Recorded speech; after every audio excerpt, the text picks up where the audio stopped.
রিদিতা শেহরিনের আজকের নিবেদন শীর্ষেন্দু মুখোপাধ্যায়ের একটি কিশোর গল্প, নাম নফরগঞ্জের রাস্তা। শুরু হচ্ছে নফরগঞ্জের রাস্তা।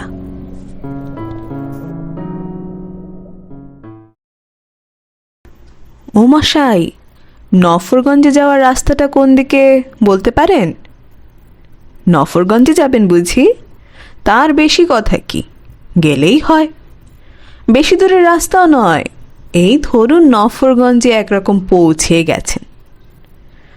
বাবা, বাঁচালেন মশাই। স্টেশন থেকে এই রোদ্দুরে মাইল 5 ঠ্যাঙাচ্ছি, 3-3টে গাঁ পেরিয়ে এলুম, এখনও নফরগঞ্জের টিকিটাও দেখতে পাইনি। আহা, বড্ড হয়রান হয়ে পড়েছেন মনে হচ্ছে। তাই দাওয়াতেই বসে জিরিয়ে নিন কিছুক্ষণ। বেলা তো মোটে 12টা বাজে, চিন্তা নেই।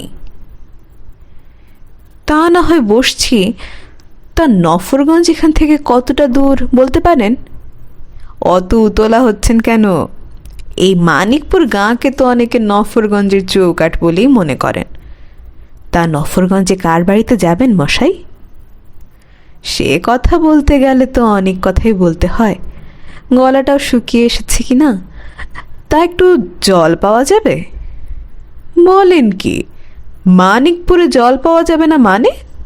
আরে মানিকপুরের জল যে অতি বিখ্যাত। এখানকার জলে কলেরা, সান্নিপাতিক, সন্ন্যাস, আমাশয়, বেরি সব সারে মশাই। এই যে ঘটি ভরা জল, ঠক ঠক করে মেরে দিয়ে দেখেন দেখি 5 মিনিটের মধ্যে শরীরের বল ফিরে আসে কি না। বাঁচালেন মশাই, তেষ্টায় বুকটা কাঠ হয়ে আছে। কেমন বুঝলেন জল খেয়ে? দিব্যি জল, হুবহু জলের মতোই। জলের মতো লাগলেও ও আসলে জলের বাবা। একবার পেটে সেঁধ হলে আর উপায় নেই। লোহা খেলে লোহাও হজম হয়ে যাবে, রোগ বালাই পালাই পালাই করে পালাবে, হাতির বল এসে যাবে শরীরে। তা হবে বোধহয়। জল খেয়ে আমার বেশ ভালোই লাগছে। এবার তাহলে রাস্তাটা দেখিয়ে দিলেই রওনা দিই। আহা, সে হবে ক্ষণ। নফরগঞ্জ তো আর পালিয়ে যাচ্ছে না। তা কার বাড়ি যাবেন যেন? কুঞ্জবিহারী দাসমশাইয়ের নাম শোনা আছে? কুঞ্জবিহারী?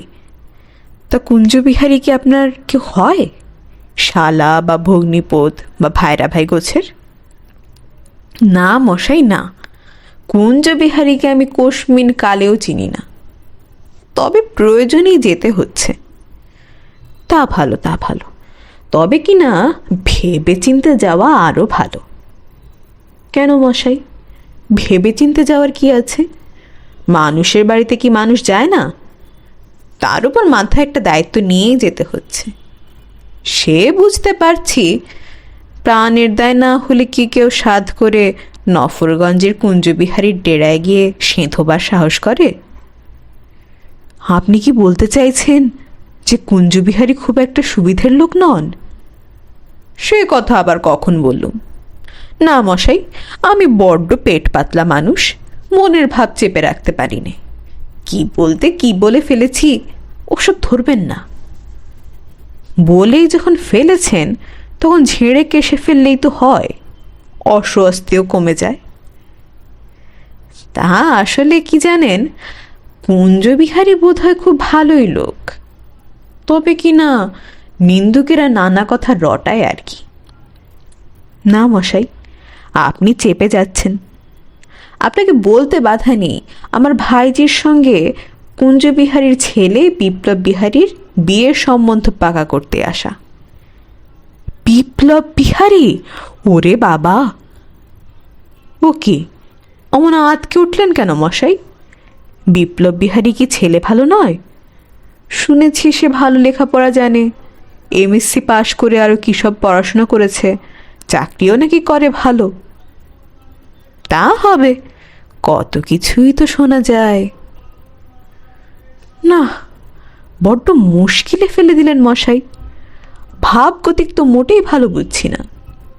দাদাকে বারবার বললুম ফুলির বিয়ের সম্বন্ধ অত দূরে করো না, কিন্তু দাদা কি আর শোনার পাত্র?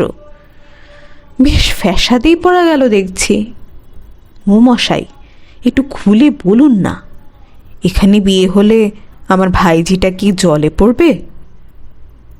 তা ভাইঝি আপনার, তাকে জলে ফেলুন ডাঙায় ফেলুন, সে আপনার ইচ্ছে, কিন্তু আমি আর কথাটি কইছি না। তাহলে আর কি করা, যাই নিজের চোখে অবস্থাটা একটু দেখেই আসি। আহা হা, অত তাড়া কিসের? 2 মিনিট বসেই যান না। আমার মেয়েকে বলেছি শসা দিয়ে 2টি মুড়ি মেখে দিতে। দুপুরবেলায় গেরস্থ বাড়িতে শুধু মুখে চলে গেলে যে অকল্যাণ হয়। ডাব পাড়তে কাছে লোকও উঠেছে এলো বলে। ডাব খেয়ে মাথাটা ঠান্ডা করুন। না মশাই না, দুপুর গড়িয়ে গেলে চলবে না, সেখানে যে আমার দুপুরে খাওয়ার নেমন্তন্ন। দেরি কিসের, সবে তো 12টা, পথও বেশি নয়।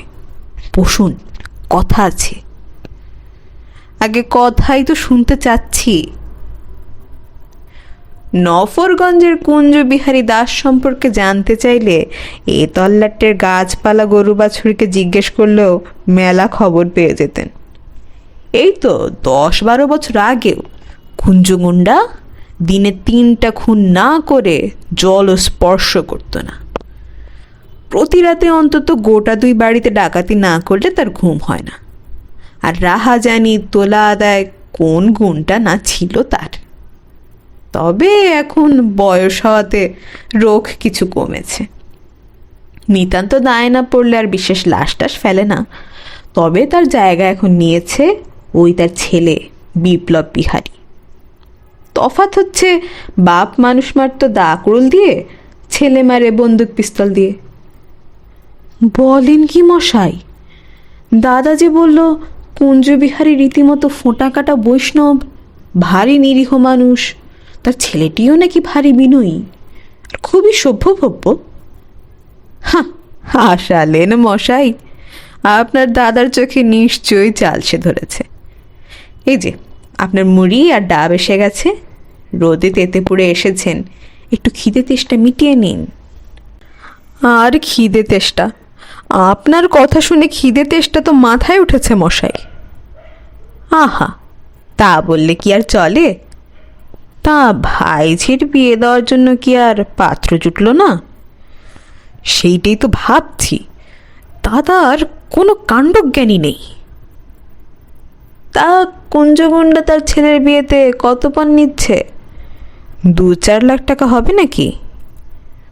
না মশাই, সেরকম তো কিছু শুনিনি। বরং দাদা একবার কথা তোলায় নাকি কুঞ্জবিহারী তার 2 হাত ধরে কেঁদে ফেলে আর কি। লোকটা নাকি বলেছে তাদের বংশেই পণ নেওয়ার কোনো রেওয়াজ নেই। হুঁ, আপনিও যেমন বিশ্বাস করলেন সে কথা।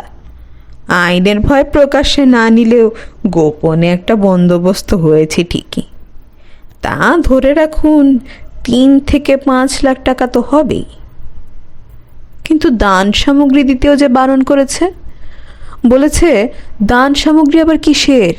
আমার ছেলের যদি তার বউকে প্রয়োজনের জিনিস না কিনে দিতে পারে, তবে আর সে যোগ্য পাত্র বলেই ধরা যায় না। হে হে, কথার মার প্যাচ মশাই, কথার মার প্যাচ। এখন ওসব বললে কি হয়? বিয়ের পর দেখবেন এখন নানা ছুতোই হরেক রকম ফিকির করে ঘাড়ে ধরে আদায় করবে। আপনি তো আমাকে বড়ই টেনশনে ফেলে দিলেন মশাই। এখন এই বিয়ে কি করে ভাঙা যায় তাই ভাবছি। কথা ধরুন একরকম পাকা হয়ে আছে, আজ দিন ঠিক করে নিয়ে যাওয়ার কথা আমার। পুরুত মশাই অপেক্ষা করছেন। বড় মুশকিলেই পড়া গেল দেখছি। তা বিয়ে ভেঙে দেওয়াটাই ঠিক করে ফেললেন বুঝি? তাছাড়ার উপায় কি? আহা, শুনে বড় স্বস্তি পাচ্ছি, মেয়েটা বেঁচে গেল। তাহলে বরং আজ আর আপনার নফরগঞ্জে যাওয়ার দরকার নেই। বাড়ির পিছনে টলটলে পুকুরের জলে স্নান করে নিন। তেল, গামছা, সাবান সব আসছে ভিতর বাড়ি থেকে। তারপর দুপুরে 2টি ডাল ভাত খেয়ে একটু জিরিয়ে নিয়ে বাড়ি মুখ রওনা হবেক্ষণ। পাবদা মাছের ঝাল, সরপুটির সর্ষে ভাপা, রুই মাছের কালিয়া, ঝিঙে পোস্ত, সোনামুগের ডাল, মুড়ি ঘন্ট আর চাটনি পায়েস হয়েছে। আপনার হয়তো একটু কষ্টই হবে, তবু গরিবের বাড়িতে দুটি অন্নগ্রহণ না করে ছাড়ছি না মশাই। বাপরে, বলেন কি? এত দূরে এসে যদি ফিরে যাই তাহলে দাদা কি আমাকে আস্ত রাখবে? বিয়ে ভাঙতে হলে তো কুঞ্জবাবুর মুখের উপরে কথাটা বলে আসতে হবে, তাতে প্রাণ গেলেও কিছু নয়। আর ভোজ খাওয়ার মতো মনের অবস্থা আমার নয়, আমাকে এখনই রওনা হতে হচ্ছে। বলছিলাম কি, উত্তেজিত না হয়ে আর একটু বসুন না। বলছিলাম, বিয়েটা একবার ভেঙে দেওয়ার আগে একটু অগ্রপশ্চাৎ ভাবাও তো দরকার। হুট করে বিয়ে ভেঙে দেওয়াটাও ঠিক হবে না। বলেন কি মশাই, এরপরেও এই বিয়ে কেউ দেয়? সেটা অবশ্যই ঠিক, তবে কি না কুঞ্জবিহারী বা বিপ্লব বিহারীর বদনাম থাকলেও তাদের সংসারে কিন্তু অশান্তি নেই। কুঞ্জগুন্ডার বউ কুসুম, সে তো ভারী লক্ষ্মীমন্ত মহিলা। পুজো পাঠ, ব্রাহ্মণ সেবা, ধ্যান ধ্যান, অন্যের বিপদে ঝাঁপিয়ে পড়ার মতো মেলা গুণ আছে তার। হ্যাঁ, এই যে বাঘের ঘরে ঘোক, যে আগে বিয়ে হলে আপনার ভাইঝি দুঃখে থাকবে না, কারণ বিপ্লব বিহারী বাইরে যেমনই হোক আসলে ছেলে তেমন খারাপও নয়। সন্ধ্যা হলেও ফিজিক্সে এমএসসি ফার্স্ট ক্লাস, তার উপর MBA, স্বভাবও ভারী ভালো, ভারী বিনয়ী, ভারী ভদ্রলোক। এ যে উল্টো গাইছেন মশাই। আহা, যার যা গুণ তা তো বলতেই হবে। আর কুঞ্জবিহারীও সন্ডাগুন্ডা বটে, কিন্তু বৈষ্ণব, রোজ গেঁড়ি মাটি দিয়ে রসকলি কাটে, ভিখিরিদের খাওয়ায়, জীব সেবা করে, গুণও কিছু কমতি নেই। এ তো ফের উল্টো চাপ মশাই। উল্টো চাপ নয় মশাই, মানুষের দোষের কথা শুধু বললেই তো হবে না, তার গুণের দিকটাও তো দেখা দরকার নাকি? কুঞ্জগুন্ডার আরো গুণ আছে নাকি? তার নেই, জীবনে কখনো 1 পয়সা কাউকে ঠকায়নি, একটি কালো টাকাও তার তবিলে নেই। গরিব দুঃখীর জন্য প্রাণ দিয়ে করেন, গায়ে 4খানা পুকুর কাটিয়েছেন, অনাথ আশ্রম খুলিয়েছেন, স্বর্গত বাপের নামে অন্ন সত্র দিয়েছেন, 2টো স্কুল তার পয়সায় চলে। দান ধ্যানের লেখাজোকা নেই মশাই। তাহলে যে বলছিলেন লোক খুব খারাপ, খুন করেন? আগে তাও করে থাকতে পারেন, তবে কি না খুনগুলো প্রমাণ হয়নি, অন্তত পুলিশের কাছে কোথাও রেকর্ড নেই। কেউ কেউ বলে আর কি। না মশাই, আমার মাথা ঘুরছে, এবার রওনা না হলেই নয়। আহা, ব্যস্ত হবেন না, কষ্ট করে যাওয়ার দরকার নেই। স্বয়ং কুঞ্জবিহারী এসে ভেতর বাড়িতে বসে আছেন। এসব কি বলছেন? কুঞ্জবিহারী এখানে এসে বসে আছেন, এর মানে কি? আগে ব্যাপারটা একটু গোলমেলে। কিরকম? এ গায়ের নাম মানিকপুর নয়। তবে আপনি আতাগঞ্জ পেরিয়ে ডানহাতি রাস্তা ধরে ফেলায় একটু ঘুর পথে ঝালাপুর হয়ে সোজা নফরগঞ্জে এসে পড়েছেন। সোজা মানিকপুর হয়ে এলে রাস্তা 2 মাইল কম পড়ত। তাহলে এবারই? আগে হ্যাঁ, এটাই কুঞ্জবিহারী দাসের বাড়ি। আমি হলুম গে তার ভাইরা ভাই নবকুমার হাজরা। তাই বলুন। এরই সাথে শেষ হলো আমাদের আজকের আয়োজন। গল্পটি ভালো লেগে থাকলে লাইক, কমেন্ট এবং শেয়ার করতে ভুলবেন না। সাথে সাথে এ ধরনের আরো নতুন গল্প শোনার জন্য চ্যানেলটি সাবস্ক্রাইব করে রাখবেন। দেখা হচ্ছে নতুন কোনো গল্পে। সে পর্যন্ত ভালো থাকুন, সুস্থ থাকুন এবং হৃদিতা শেহরিনের সাথেই থাকুন।